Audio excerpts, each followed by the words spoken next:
변치 않는 심판의 기준이라고 하는 제목으로 오늘 여러분과 함께 말씀을 나누려고 합니다. 말씀을 통하여서 우리 각자에게 들려주시는 주님의 음성을 듣는 시간이 되기를 바랍니다. 여러분은 내로남불이라고 하는 말을 들어보셨습니까? 요즘 많이 사용하는 말 아닙니까? 어떤 사람들은 사자성어라고 생각하는 사람들도 있는데 신조어입니다. 내가 하면 로맨스, 남이 하면 불륜이라고 하는 의미죠. 내로남불은 어떤 특정한 사람에게만 해당되는 것이 아니라 저와 여러분의 일상에서도 자주 경험하지 않습니까? 지난 주간에 가족과 함께 떡볶이를 먹으러 갔습니다. 근데 갑자기 떡볶이로 먹는데 아내가 저한테 아저씨라고 부르는 겁니다. 저한테 아내가 아저씨라고 부르는 적이 거의 없거든요. 그런데 아저씨라고 부르는데 아마 저한테 좀 친근하게 또 애교로 부르는 호칭이 아닌가 생각이 들었습니다. 그래서 저도 아내에게 아줌마라고 불렀습니다. 근데 아내가 제가 아줌마라고 부르니까 본인은 아저씨라고 불러도 되지만은 저는 아줌마라고 부르는 건 별로 좋지 않다는 겁니다. 왜냐하면 여자가 남자에게 아저씨라고 부르는 것은 좀 로맨틱한 어감이 있다는 겁니다. 근데 제가 아내에게 아줌마라고 부르는 것은 로맨틱하지 않다는 겁니다. 왜 그런지 한번 생각을 해보니까 몇 년 전에 나왔던 나의 아저씨라고 하는 드라마가 생각이 났습니다. 아이유와 또 이선균이라고 하는 배우가 주연으로 나온 감동적인 드라마였는데요. 그 드라마에서 아이유가 이선균을 부르는 호칭이 아저씨였습니다.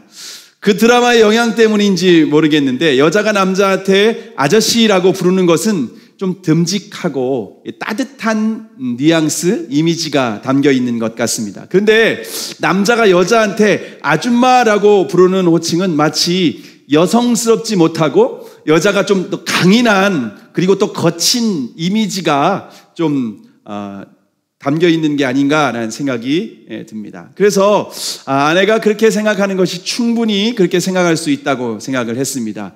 그래서 제가 아가씨라고 부르니까 또 아가씨라고는 또 부르지 말라고 하더라고요. 그래서 제가 아줌마도 아니고 아가씨도 아니고 그럼 어떻게 부를까 고민하다가 이렇게 불렀습니다. 아줌씨. 제가 이렇게 불렀습니다. 여러분, 제가 아줌씨라고 부르면서 제 마음에 떠오른 단어가 뭐였냐면 내로남불이었습니다. 아내가 아저씨라고 부르는 것은 되고 제가 아줌마라고 부르는 것은 안 되는 것은 내가 하면 로맨스, 남이 하면 불륜이 아닌가 생각이 들었습니다. 근데 여러분 아무리 윤리적이고 정직한 사람이라고 할지라도요 내로남불에서 예외는 아닙니다. 제가 신학교 다닐 때 학생들이 가장 존경했던 교수님 중에 한 분이 윤리학 교수님이셨습니다. 기독교 윤리학 교수님이셨는데 왜 학생들이 그 교수님을 존경했는가 하면은요, 그분은 삶과 가르침이 일치되는 분이었기 때문에 그랬습니다. 그래서 많은 학생들이 이 윤리학 교수님을 존경을 했는데요. 근데 교수님이 이제 운동하기 위해서 탁구장을 다녀셨답니다. 근데 탁구장에 가서 이렇게 운동복을 갈아입기 위해서 탈의실에 들어가서 옷을 갈아입고 있었습니다. 근데 깜빡하고 안에서 잠금 장치를 하지 않고 옷을 갈아입고 있었습니다. 그런데 밖에서 누가 노크도 하지 않고 문을 확 열어버린 겁니다. 여러분, 이 교수님이 옷을 벗고 있는데 누가 확 열어보니까 얼마나 당황스럽겠습니까? 문 연 사람도 당황스러워서 막 죄송합니다 하면서 문을 닫았습니다. 근데 교수님이 그 사람에게 뭐라고 하지는 못하고 속으로 이렇게 생각을 했답니다. 어떻게 이 사람이 교양도 없이 노크도 하지 않고 탈의실 문을 열 수 있나? 라고 하면서 그렇게 속으로 그렇게 판단을 했답니다. 자, 그런데 이분이 다음에 탁구장에 가서 이제 옷을 갈아입기 위해서 이제 탈의실을 가는데 노크를 하지 않고 문을 그냥 확 열어버렸습니다. 근데 앞에서 누가 안에서 옷을 갈아입고 있는 겁니다. 그래서 너무 당황해서 교수님이 너무 미안합니다, 죄송합니다 라고 하면서 문을 닫으면서 속으로 생각했답니다. 무슨 사람이 옷을 벗고 갈아입는데 안에서 문 잠금 장치도 안 하고 있나? 라고 하는 판단하는 생각이 자신 안에 들었다라고 하는 것입니다. 여러분, 사람은 아무리 윤리적이고 또 정직한 사람이라고 할지라도요, 이 내로남불에서 벗어날 수 없는, 자유로울 수 없다라고 하는 것을 우리에게 보여주고 있는 사건이 아닌가 생각이 들었습니다. 여러분, 내로남불은 선악과를 따먹은 아담의 후손에게 나타나는 아주 기본적인 특징입니다. 왜냐하면 창세기 3장 5절에 보면은요, 이렇게 말씀하고 있습니다. 사단이 아담과 하와에게 한 말입니다. 내가 그것을 먹는 날에는 너희 눈이 밝아 하나님과 같이 되어 선악을 알 줄을 하나님이 아심이니라. 여러분, 사단이 이 선악과 먹으면 너도 하나님과 같이 될 수 있어. 그래서 네가 선과 악, 옳고 그름을 판단할 수 있는 사람이 될 수 있어 라고 했던 말입니다. 근데 아담이 선악과를 따먹은 후에 이 사단의 말대로 아담과 하와가 스스로 하나님이 되어서 모든 것을 판단하는 기준이 자기 자신이 되었습니다. 여러분, 그래서 아담의 후손으로 태어난 모든 인간들의 특징이 무엇인가 하면요, 이제 모든 판단의 기준은 자기 자신입니다. 그래서 내가 좋아하면 선한 겁니다. 그리고 내가 싫어하면 악한 것으로 판단하고 생각을 하게 되었습니다. 여러분, 그래서 인간은 아무리 자신이 정직하고 아무리 객관적이고 아무리 공정한 사람이라고 할지라도요, 분명한 이러한 이 공정한 판단을 할 수 없는 존재가 바로 인간이라고 하는 것입니다. 오직 하나님만이 우리 사람을 공정하게, 어느 쪽으로도 치우치지 않고 공정하게 심판할 수 있는 분이신 줄을 믿으시기를 바랍니다. 자, 그러면 하나님께서 사람을 판단하시는 기준은 무엇일까요? 오늘 본문 6절의 말씀입니다. 오늘 본문 6절의 말씀을 함께 읽겠습니다. 시작. 하나님께서 각 사람에게 그 행한 대로 보응하시되. 여러분, 하나님께서 각 사람을 심판하시는 기준이 무엇인가 하면요, 바로 행위입니다. 하나님은요, 공동체로 어떤 무더기로 심판하시는 것도 아니고요, 각 사람의 행한 대로 심판을 하신다라고 하는 것입니다. 여러분, 그런데 하나님께서 각 사람을 행위를 따라 심판하신다라고 하는 말씀이 좀 충격적이지 않습니까? 왜냐하면 우리는 하나님께서 행위를 따라 심판하시는 것이 아니라 믿음을 따라서 심판하신다라고 알고 있기 때문입니다. 행위에 따른 심판은 예수님을 믿는 사람에게 해당되는 것이 아니라 믿지 않는 사람들에게 해당된다라고 우리가 알고 있습니다. 예수님을 믿는 사람들에게는 행위가 구원과 관계되어 있는 것이 아니라 상급과 관련이 되어 있다라고 우리는 생각을 하고 있습니다. 그래서 그런 말을 하지 않습니까? 천국에 가서 상급이 있는 사람과 없는 사람, 황금 면류관을 쓸 것인가 아니면 개털 모자를 쓸 것인가? 상급이 있는 사람은 황금 면류관을 쓰고 상급이 없는 부끄러운 구원을 받은 사람은 개털 모자를 쓰고 부끄러운 삶을 산다. 우리가 그렇게 알고 있지 않았습니까? 자, 그런데 로마서 2장에서 바울은 전혀 다른 말씀을 하고 있습니다. 하나님께서 각 사람을 심판하시는 기준은 행한 대로 심판하신다 라고 말씀을 하고 있습니다. 자, 그러면 행한 대로 심판하신다라고 하는 것은 어떤 의미일까요? 지난 시간에 우리가 로마서 2장 2절의 말씀에 보면은요, 하나님의 판단이 진리대로 된다라고 말씀을 드렸습니다. 여기에서 진리라고 하는 말은 겉모양으로 위장된 것이 아니라 본질을 의미한다라고 말씀을 드렸습니다. 이것은 그 사람이 어디에 소속되어 있는 문제라고 또한 말씀을 드렸습니다. 예수님께 속해 있는가 아니면 사단에게 속해 있는가에 대한 문제라고 하는 이 본질에 대한 문제라고 말씀을 드렸습니다. 근데 진리대로 심판하신다는 것을요, 여러분, 나무로 비유하면 무엇에 비유할 수 있냐면요, 뿌리에 해당되는 것입니다. 진리대로 심판되는 것은 그 사람이 어디에 소속되어 있는가, 뿌리가 무엇인가, 본질이 무엇인가에 대한 문제입니다. 행한 대로 심판하신다라는 것은요, 나무로 비유하면요, 열매를 의미하고 있습니다. 여러분, 나무의 뿌리와 열매는요, 결코 다른 것이 아니라 똑같은 개념입니다. 여러분, 나무의 뿌리가 사과나무의 뿌리이면요, 사과나무 열매를 맺을 수밖에 없습니다. 나무의 뿌리가 복숭아나무이면은요, 복숭아 열매를 맺을 수밖에 없는 것입니다. 여러분, 당연한 거 아니겠습니까? 저희 시골집에 가면은요, 복숭아 가수원이 있습니다. 근데 복숭아 밭에 황도와 백도가 있습니다. 여러분, 황도와 백도 다 아시죠? 황색깔이면 황도입니다. 그리고 하얀 색깔, 뽀얀 백색깔이면은 백도라고 부르고 있습니다. 근데 이 황도와 백도를 보면요, 나무를 보면은요, 전혀 구분되지 않습니다. 그냥 밭에 그냥 다 섞여 있기 때문에 나무는 그냥 똑같습니다. 황도나무나 백도나무나 아주 똑같습니다. 그런데 부모님이, 아버지께서 이 황도와 백도를 구분하시기 위해서 줄을요, 파란 줄과 노란 줄을 나무에다가 이렇게 묶어 놓으십니다. 그래서 노란 줄이 걸려 있으면 황도고 파란 줄이 걸려 있으면은 백도인 겁니다. 근데 가끔 이렇게 농사를 짓다 보면은요, 줄이 끊어지거나 풀려지는 경우가 있습니다. 근데 나무를 봐서는 전혀 구분이 안 됩니다. 근데 어떻게 확인할 수 있을까요? 그때는 열매를 확인하면 다 알 수 있습니다. 그냥 복숭아 나무에 그 맺혀져 있는 열매가 황색깔이면 이거는 황도나무구나 라고 하고 거기에다가 다시 노란 색깔 끈을 묶어 놓으면 되는 것입니다. 그리고 백색깔이 백도가 열려 있으면 거기에 다시 파란색 끈을 묶어 놓으면 되는 것입니다.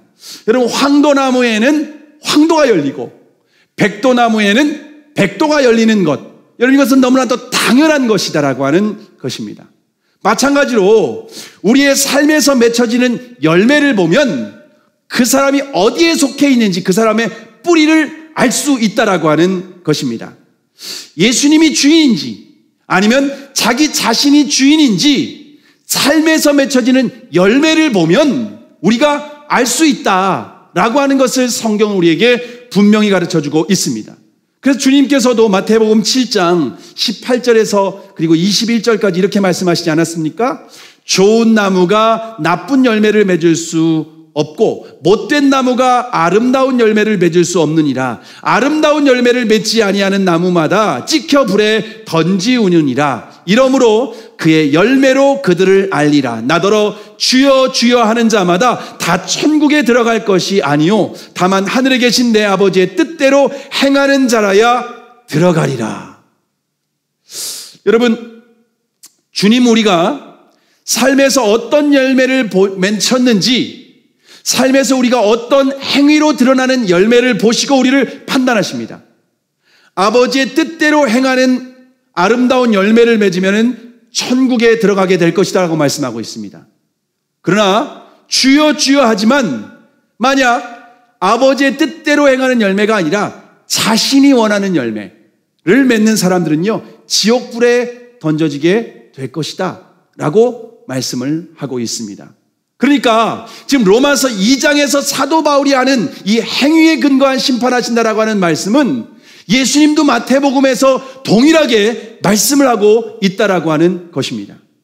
자, 그러면 하나님께서 각 사람을 행위대로 심판하시는 이유는 무엇일까요?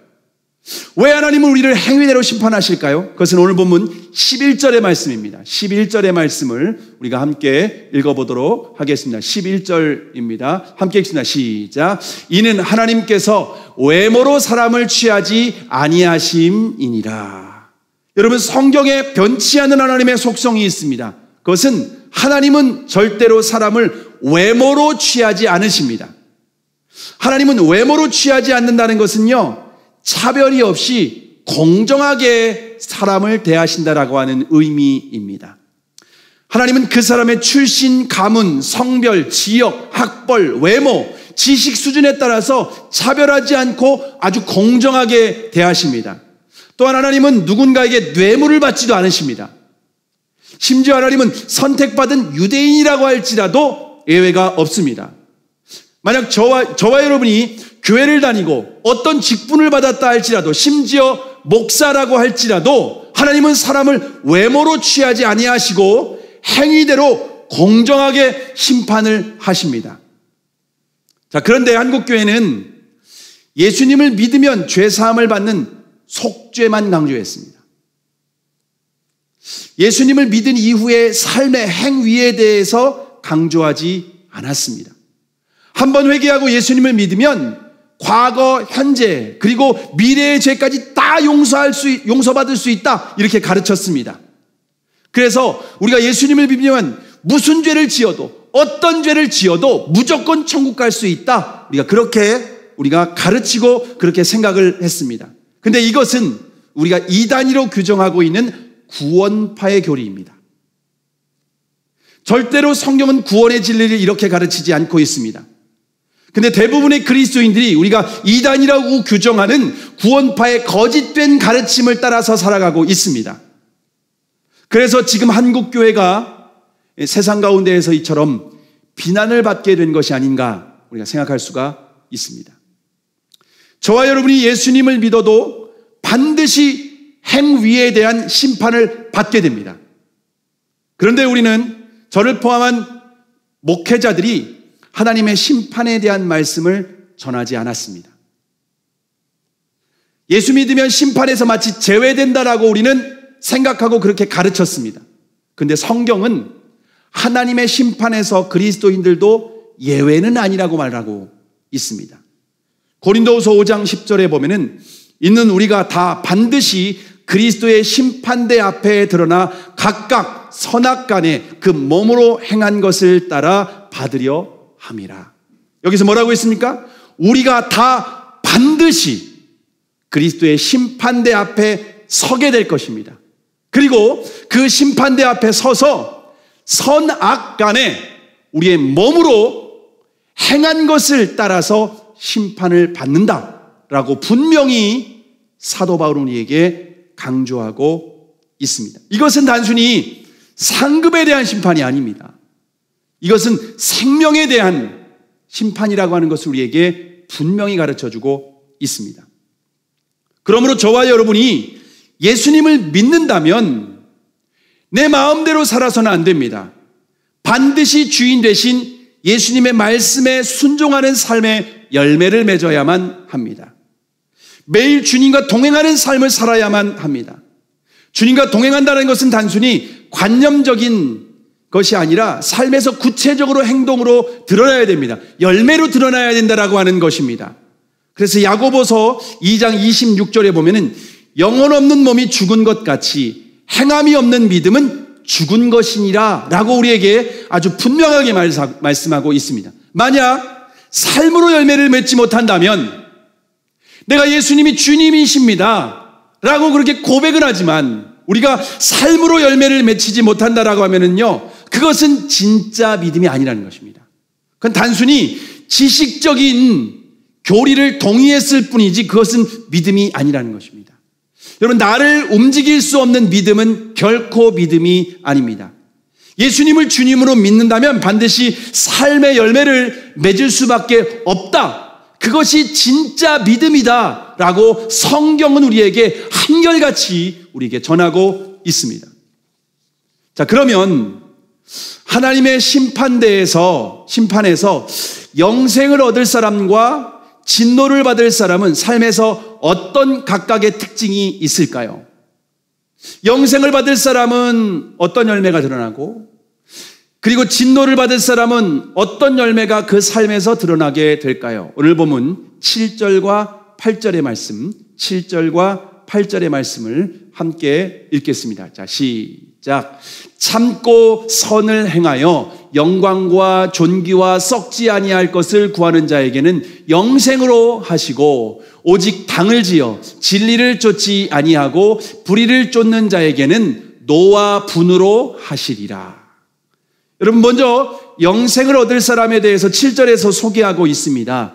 영생을 얻게 될 사람은 오래 참고 선을 행하는 사람이라고 말을 하고 있습니다. 영생을 얻게 될 사람은 삶에서 주님의 약속을 붙들고 오래 참고 인내하게 된다라고 하는 것입니다.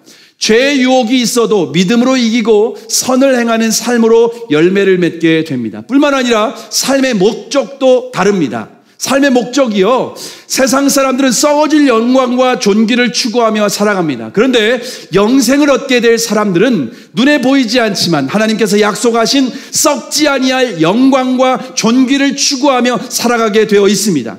그런 사람들에게는 하나님께서 영원한 생명으로, 영생으로 보응하신다라고 우리에게 분명하게 약속을 하고 있습니다. 다음으로 8절에 보면은요, 진노를 얻게 될 사람에 대해서 말씀하고 있습니다. 진노를 얻게 될 사람은요, 여기에 보면요, 당을 짓고 진리를 쫓지 않는다라고 말을 하고 있는데요, 여기 당을 짓는다라고 하는 말은요, 원어적인 의미를 보면요, 이기심을 따라 살아간다라고 하는 의미입니다. 진리를 쫓지 않고 자신의 욕심과 이기심에 사로잡혀서 살아가는 사람들입니다. 작은 유혹에도 너무 쉽게 휘둘리고 넘어갑니다. 삶의 목적은 영원한 가치를 추구하며 살아가지 않습니다. 오직 자신의 본능에 충실해서 세상에서 썩어질 육신의 정욕과 안목의 정욕과 이생의 자랑을 추구하며 살아갑니다. 그런 사람들에게는 하나님께서 무엇으로 보응하신다고 말씀하십니까? 그런 자들에게는 노와 분으로 하신다. 하나님께서 진노를 쏟아 부으시겠다라고 분명하게 경고하고 계십니다. 여러분, 이 땅에서 그러니까 영생을 얻을 사람과 하나님의 진노를 받을 사람들은요, 삶의 열매가 분명하게 다르다라는 것입니다. 속일 수 없습니다. 하나님은요, 정확하게 그 행위를 따라서 열매를 보시고 판단하시기 때문입니다. 자, 그러면 여러분, 자신이 영생을 얻게 될 것인지 아니면 진노를 받게 될 것인지 심판대 앞에 서기 전에 미리 알 수 없을까요? 내가 하나님의 심판에서 나는 영생을 얻을까? 나는 진노를 얻을까? 꼭 죽어봐야 알 수 있을까요? 내가 좀 확인할 수 있는 방법은 없을까요? 이 땅에 살아있을 때 확인할 수 있는 방법 있습니다. 오늘 본문 9절과 10절의 말씀입니다. 9절과 10절 함께 읽겠습니다. 시작. 악을 행하는 각 사람의 영에게 환난과 곤고가 있으니 첫째는 유대인에게요, 또한 헬라인에게며 선을 행하는 각 사람에게는 영광과 존귀와 평강이 있으니 첫째는 유대인에게요, 또한 헬라인에게라. 자, 하나님의 심판에서 영생을 얻게 될 것인지 아니면 진노를 얻게 될 것인지 우리가 죽기 전에 미리 알 수 있다는 것입니다.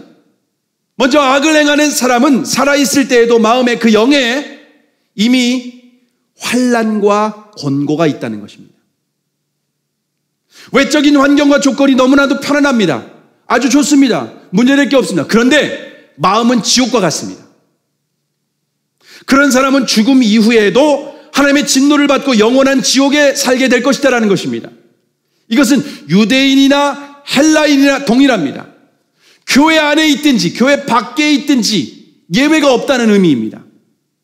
다음으로 선을 행하는 사람은 살아있을 때에 영광과 존귀와 평강이 있습니다. 외적인 환경은 때로는 핍박이 있을 수 있어요. 때로는 경제적인 어려움과 육체적인 질병이 있을 수도 있습니다. 그런데 그 마음은 천국과 같다는 것입니다. 저희 교회 권사님 중에 한 분이 현재 너무나도 좀 어려운 상황 가운데 계신 분이 계십니다. 제가 권사님을 염려하는 마음 때문에 중보기도 하고 또 걱정이 돼서 전화를 드리면 오로지 오히려 주님의 말씀을 붙들고 평안 가운데 거하신다는 말씀을 듣게 됩니다. 이 땅에서 주님의 은혜와 평강 가운데 거하는 사람은 죽음 이후에도 영생을 얻고 영원한 천국에 살게 될 것이다라고 말씀을 하고 있습니다. 이것은 유대인이나 헬라인이나 동일합니다. 교회에 있는 사람이나 교회 밖에 있는 사람이나 여러분 차별이 없습니다. 여러분의 마음은 어떻습니까? 여러분은 영광과 존귀와 평강이 여러분의 안에 마음 가운데 있습니까? 아니면 혹시 여러분의 마음 가운데 환난과 곤고가 그 마음 가운데 가득하지 않습니까? 여러분의 마음은 천국입니까? 아니면 지옥입니까? 여러분은 행복하십니까? 아니면 불행하다고 느껴지십니까? 이것은 정말 중요한 문제입니다. 만약 여러분의 마음 가운데 환난과 곤고가 있다면 악을 따라서 자신이 주인된 삶을 살아가고 있다는 증거입니다. 우리가 교회 안에서 예배를 드리고 있어도 하나님의 심판대 앞에서 내 앞에는 빨간불이 들어온다라고 하는 경고등입니다. 반대로 우리의 마음 가운데 평안과 기쁨이 있습니까? 내 환경은 고난이 있습니다. 어려움이 있습니다. 삶에 문제가 있습니다. 육체적으로 어려움이 있습니다. 사람들이 볼 때 너 그렇게 해서 어떻게 사냐? 라고 치근하게 바라보기까지 합니다. 그런데 마음에는 평안과 기쁨이 있습니다. 그럼 그것은 하나님의 심판대 앞에서 우리가 초록불이 들어온다고 하는 사인입니다. 만약 내 안에 평안과 기쁨이 사라졌다면 우리의 삶을 점검해야만 합니다. 반드시 회개하고 돌이켜야 된다라고 하는 것입니다. 왜냐하면 내가 선을 따라가지 않고 악을 따라가고 있다라고 하는 의미입니다. 자, 그러면 여러분 굉장히 중요한 것입니다. 하나님의 심판대 앞에서 선과 악의 기준은 무엇일까요? 이게 중요하지 않습니까? 무엇이 선이고 무엇이 악일까요? 그냥 일반적인 사람들이 생각하는 그냥 법과 윤리를 잘 지키면 선한 것이고, 그리고 법과 윤리를, 도덕을 잘 지키지 않으면 악한 것일까요? 성경에서 말하는 선과 악은 전혀 다른 개념입니다. 에덴 동산에서 아담과 하와가 선악과를 먹은 후에 선악의 기준이 어떻게 되었습니까? 자기 자신이 되었다고 말씀드렸죠. 내가 선악의 기준이 되었다는 것입니다. 그래서 내가 좋으면 선한 것입니다. 내가 나쁘면 악한 것입니다. 그런데 여러분, 선악과를 먹기 전에 선악의 기준은 어땠을까요? 선악과를 먹기 전의 기준은 하나님이 기준이었습니다. 선악과를 먹은 이후에는 내가 되었습니다. 내가 선악의 기준이 되었습니다. 내가 보기에 옳은 것은 옳은 것이고 선한 것이고, 내가 보기에 틀린 것은 악한 것이었습니다. 근데 선악과를 먹기 이전에는 하나님이 기준이었습니다. 하나님이 선이시고 하나님의 말씀이 선이었습니다. 하나님의 말씀을, 하나님을 벗어난 것은 악입니다. 하나님의 말씀에 불순종하는 것이 바로 악이다라고 하는 것입니다. 여러분, 선악의 기준이 무엇인가 하면요, 하나님입니다. 성경에서 말하는 선악의 기준은 바로 하나님이십니다. 하나님만이 선악의 기준이시고, 하나님만이 인간을 가장 공정하게, 외모로 취하지 아니하시고 아주 정직하게, 정확하게, 한치의 오차도 없이 정확하게 판단을 하시는 분이다라고 하는 것입니다. 여러분, 그런데 인간의 딜레마가 무엇일까요? 하나님이 선이시고 하나님이 선악의 기준이라면 인간의 딜레마는 무엇인가 하면요, 인간은 하나님의 말씀을 따라서 선을 행하고 순종할 능력이 없다는 것입니다.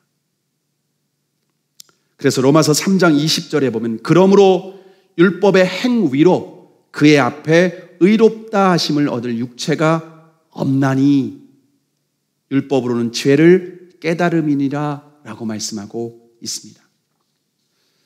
하나님의 심판대 앞에서 우리를 심판하시는 기준은 행위라고 말씀을 드렸습니다. 그런데 인간은 행위로 하나님 앞에서 의롭다고 인정받을 사람이 단 한 사람도 없다는 것입니다. 모든 인간이 죄를 범하였기 때문에 하나님의 영광에 이를 수 없습니다. 그러면 하나님의 심판에서 저와 여러분 모두 다 진노를 받고 영원한 지옥의 형벌을 받을 수밖에 없을까요? 여러분, 그래서 사도 바울은 우리가 하나님의 심판에서 피할 수 있는 유일한 복음을 우리에게 전하고 있습니다. 우리에게 전한, 이 사도 바울이 전한 복음은 무엇입니까? 로마서 1장 16절의 말씀입니다. 내가 복음을 부끄러워하지 아니하노니 이 복음은 모든 믿는 자에게 구원을 주시는 하나님의 능력이 됩니다. 첫째는 유대인에게요, 또한 헬라인에게로다 라고 말씀하고 있습니다. 예수 그리스도를 주님으로 믿는 자에게는 구원의 능력이 나타나게 된다라고 하는 것입니다. 예수 그리스도를 주님으로 믿는 사람들에게는 먼저 하나님께서 우리의 죄를 예수 그리스도의 십자가의 대속의 은혜로 우리를 용서해 주십니다. 뿐만 아니라 죄가 용서함 받은 사람들은 우리 안에 하나님의 예수 그리스도의 영이신 성령님께서 우리 안에 함께 하십니다. 자, 그러면 예수님을 주님으로 믿는 사람들에게 성령이 함께 하시면 어떤 역사가 나타날까요? 갈라디아서 5장 16절에서 18절에 보면 이렇게 말씀하고 있습니다. 잘 들어보시기 바랍니다.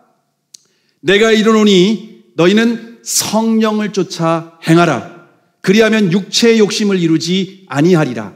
육체의 소욕은 성령을 거스리고 성령의 소욕은 육체를 거스리나니 이 둘이 서로 대적함으로 너희의 원하는 것을 하지 못하게 하려 함이니라. 너희가 만일 성령의 인도하시는 바가 되면 율법 아래 있지 아니하리라 라고 말씀하고 있습니다. 무슨 말씀입니까? 예수님을 주님으로 믿는 사람들은 육체의 욕망에 끌려 살지 않고 성령을 따라 살아갈 수 있다라고 분명히 말씀하고 있습니다. 우리 인간의 의지와 능력으로는 말씀을 따라 순종할 수 있는 능력이 전혀 없습니다. 행위로는 하나님 앞에 다 죄인이라는 것입니다. 의롭다고 인정받을 사람이 단 한 사람도 없습니다. 그러나 우리 안에 거하시는 성령의 능력으로 우리 안에 계시는 하나님께서 보내신 그 성령으로 우리는 말씀을 따라 순종할 수 있다라고 성경은 우리에게 아주 분명하게 가르쳐주고 있습니다. 여러분, 하나님은 행위대로 우리를 심판하십니다.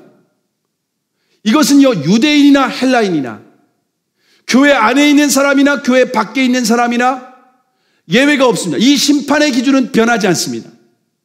왜냐하면 하나님은 외모를 취하시지 않는 분이시기 때문입니다. 차별이 없습니다. 공정합니다. 여러분, 마지막 심판에 하나님께서 교회 다녔다고, 교회에서 직분 받았다고, 그래 너희들은 무조건 다 천국 가고 그렇지 않은 사람 다 지옥 보낸다고 하면은요, 그럼 하나님의 심판이 공정하다 말할 수 있을까요? 근데 하나님은 공정하게 심판하신다고 말씀하고 있습니다. 행위를 따라 심판하십니다.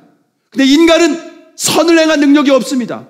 말씀을 따라 선의 기준이신 하나님의 말씀을 따라 순종할 능력이 전혀 없습니다. 그래서 우리에게 보내주신 분이 바로 성령 하나님이십니다. 예수 그리스도를 믿고 죄 사함 받은 사람들에게 성령을 부어주시는 것입니다. 오순절에 제자들이 사복음서에서는 예수님을 따라갈 수 없었죠. 그러나 오순절에 성령이 임하신 이후에는 사도행전의 역사를 보면은요, 그들이 성령을 따라 살아갔습니다. 그들이 하나님의 말씀에 온전히 순종하며 살아간 것을 우리에게 보여주고 있습니다. 그들은 악한 열매를 맺지 않았습니다. 선한 열매를 풍성하게 맺어준 것을 사도행전의 역사를 통해서 아주 우리에게 분명하게 보여주고 있습니다. 자, 그러면 성령을 따라 살아가는 사람들의 하나님의 심판대 앞에서 어떻게 될까요? 갈라디아서 6장 8절의 말씀인데요, 제가 읽어드리겠습니다. 자기의 육체를 위하여 심는 자는 육체로부터 썩어질 것을 거두고 성령을 위하여 심는 자는 성령으로부터 영생을 거두리라. 자신의 삶의 주인이 되어서 자기 육체의 본능을 따라서 육신의 정욕과 안목의 정욕과 이생의 자랑을 따라서 육체로부터 썩어질 것을 심고 그렇게 땀을 흘리고 그것에 인생을 투자하며 그것에 인생의 목적을 두고 살아가는 사람들은 썩어질 것을 거두게 될 것입니다. 하나님의 진노를 피할 수 없게 될 것입니다. 그러나 자신의 삶을 성령 안에 심는 사람, 성령을 따라서 성령의 은혜를 구하고 성령의 능력을 의지하고 성령의 도우심을 구하며 날마다 성령을 따라 행하는 사람들에게는 성령으로부터 영생을 거두게 될 것이다 라고 우리에게 분명하게 가르쳐주고 있습니다. 근데 성령을 따라 행하는 사람들에게 갈라디아서 6장 이후에 나오는 말이 뭐냐면요, 성령을 따라 행하는 사람에게 명심해야 될 것은 낙심하지 말라는 것입니다. 우리가 지쳐 넘어지지 아니하면 때가 이르면 영생의 열매를, 생명의 열매를 거두게 될 것이다 라고 우리에게 분명하게 가르쳐주고 있습니다. 여러분, 그런데 이렇게 말씀을 들으면요, 사람들이 이거 행위구원론 아니야? 이렇게 오해하는 분들이 계십니다. 그럼 행위구원이라고 하는 의미는요, 우리가 행위가 업적으로 쌓여서 예를 들어서 80점에 도달하면 합격해서 천국 가고 79점이면 불합격해서 지옥 간다라고 하는 개념입니다. 바로는 그런 업적으로서의 행위를 말하는 것이 아닙니다. 예수 그리스도의 주 되심으로서의 믿음을 강조하고 있는 말씀입니다. 예수 그리스도를 주님으로 믿고 성령의 인도하심을 따라서 순종하는 사람들에게는 영생의 열매를 거두게 될 것이다 라고 하는 것입니다.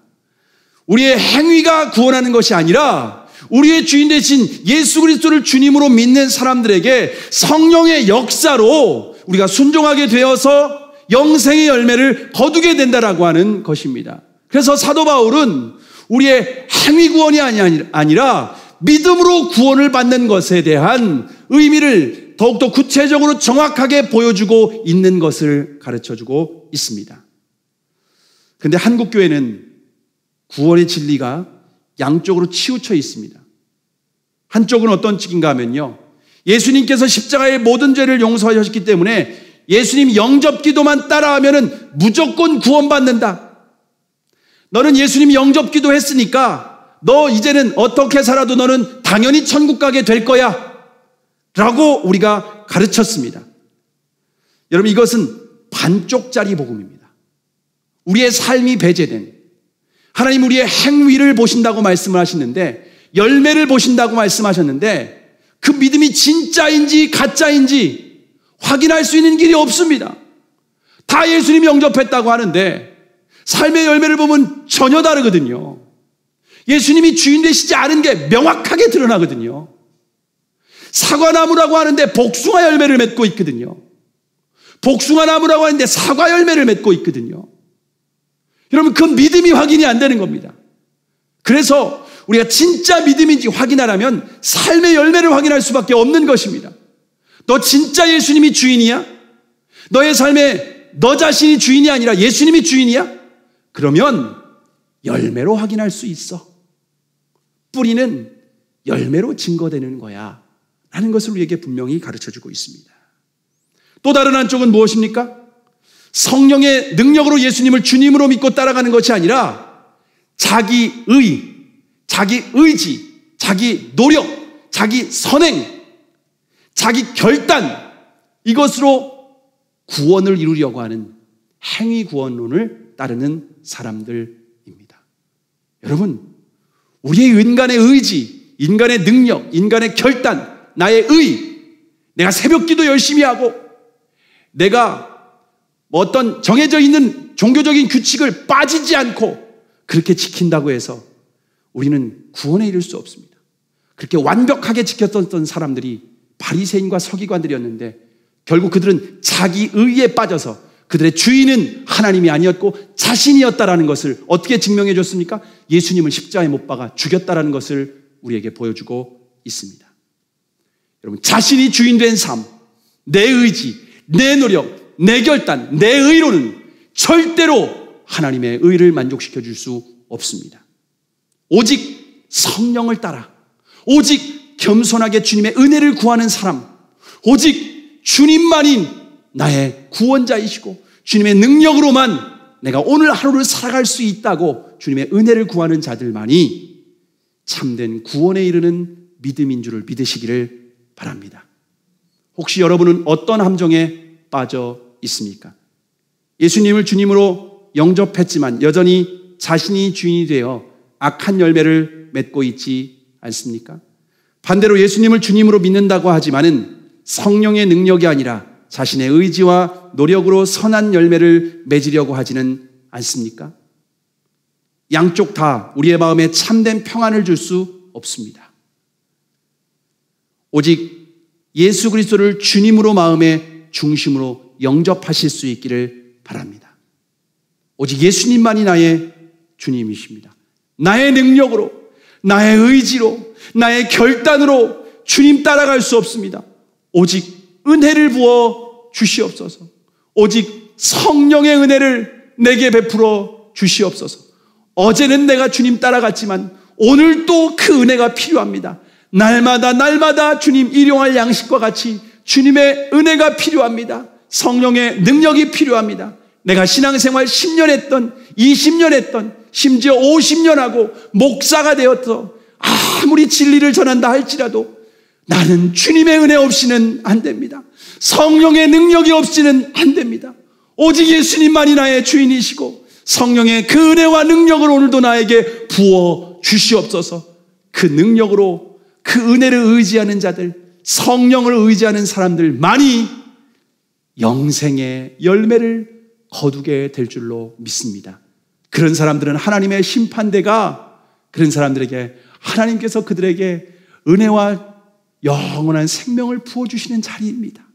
그러나 그렇지 않은 사람들에게는 썩어질 것들을 위해서 살아갔던 사람들, 하나님의 진노를 피할 수 없다. 성경은 우리에게 아주 분명하게 가르쳐주고 있습니다.